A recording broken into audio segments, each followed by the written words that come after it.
You've been at it for at least 10 minutes now, drilling away in what you think is the ideal spot to hit that pulp chamber, but you haven't felt that drop. And in drilling, you continue in the position that you feel is accurate. And when you do feel a drop or see a pink spot, you think you've got it, but something's gone wrong. It appears to be in the wrong spot. You think to yourself, your heart's racing, did I perforate this tooth? Now that's a scenario that we've all faced in clinical practice. And it's a feeling that I felt as well, even as an experienced endodontist. So today I'd like to discuss some key points to see if we can all avoid that unfortunate mishap with a few guiding principles to make your endodontics and clinical practice an enjoyable experience and a predictable one for your patients. So now you think you've got a perforation. What's next? Well, first we need to take an x-ray and you need to remove the rubber dam. And the vertical bitewing is the best x-ray to take in these scenarios. And then you need to figure out how big is this perforation? Where is its location? Because all these factors come into play to determine what the prognosis of this tooth is with this unfortunate mishap. A perforation that is small is obviously a lot better for the tooth than a large one. A perforation that is repaired immediately presents as a better situation than a perforation that is not repaired. And a perforation that's located above the sulcular attachment in communication with the periodontal pocket is unfortunately a worse situation than one that is below the sulcular attachment.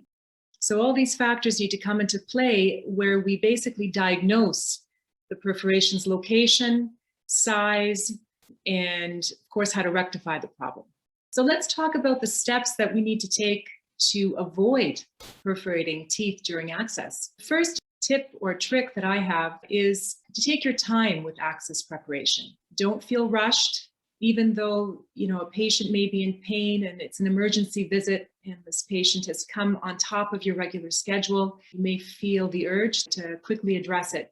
I'd say the access preparation requires a lot of focus and requires you to take your time. I would advise that you access a tooth without a rubber dam because the crown of a tooth is sometimes off angle from the root.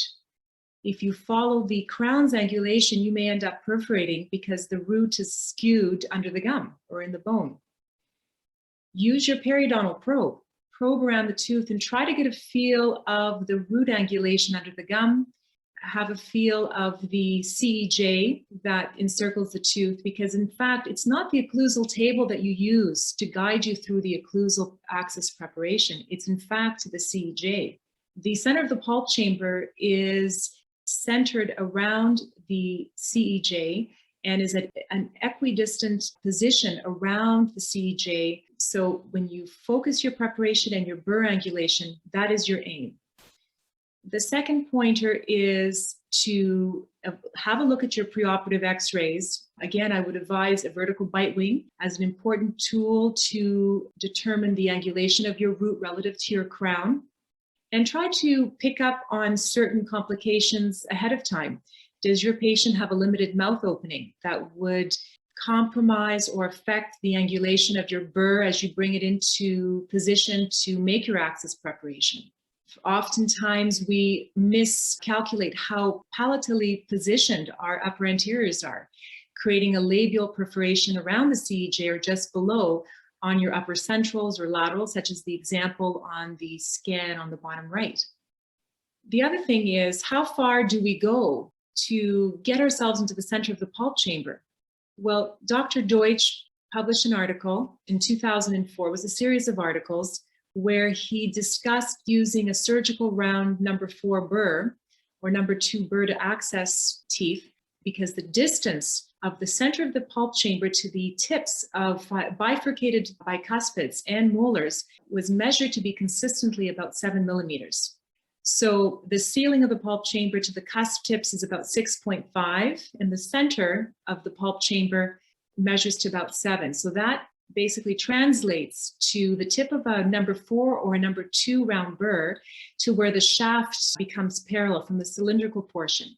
So if you use a surgical length round burr, you know that your measurements are stable. You've got your 6.5 millimeters to the cylindrical portion of that surgical burr. So now you've got kind of a depth gauge that you can use to take you to the safe zone in any tooth. This is bearing in mind that the tooth has not had significant attrition or occlusal reduction to drop abnormally that space. So we're talking about a tooth that's got regular crown height. This is a trick that I use all the time. It's very useful, it's predictable, and it's used in situations where you don't have that feeling of a drop where you fall into a pulp chamber. When you've got a severely calcified tooth, that drop is not felt. But when you know you're in the right spot vertically, then you can extend your axis preparation laterally, create your ideal line angles to locate your canals. So now let's talk about the best way to repair a perforation. Well, now with bioceramics that are readily available, and there are many products on the market, any MTA or MTA equivalent provides a good solid seal in perforations. When a perforation is below the sulcular attachment, an MTA product works very well, even one that doesn't set as quickly like the traditional MTA. And when dealing with a perforation above the sulcular attachment, we get concerned about the MTA product washing away, discoloration. So using a different bioceramic with a quicker set that doesn't have the possibility of staining is a good alternative with good long-term success. So MTA Angelus is one option. There's biodentine, is another bioceramic that you can use. There's a whole slew of products that are available to you, all very good. The key is it's not just about the product, it's about having good illumination and magnification to see the exact anatomy of that perforation. You need to see the margins. You need to know if you've got a firm base below the hole that will support the bioceramic so it doesn't spill right out into the tissue. So there are a lot of factors that come into play to make sure that you provide a good seal, a biocompatible seal into which you can get tissue and bone growth. Those are the key players in the success of perforation repair. Perforations can be daunting, but don't worry, help is at hand. I encourage you to engage your endodontist, and I'm here if you have any questions. My contact information will follow.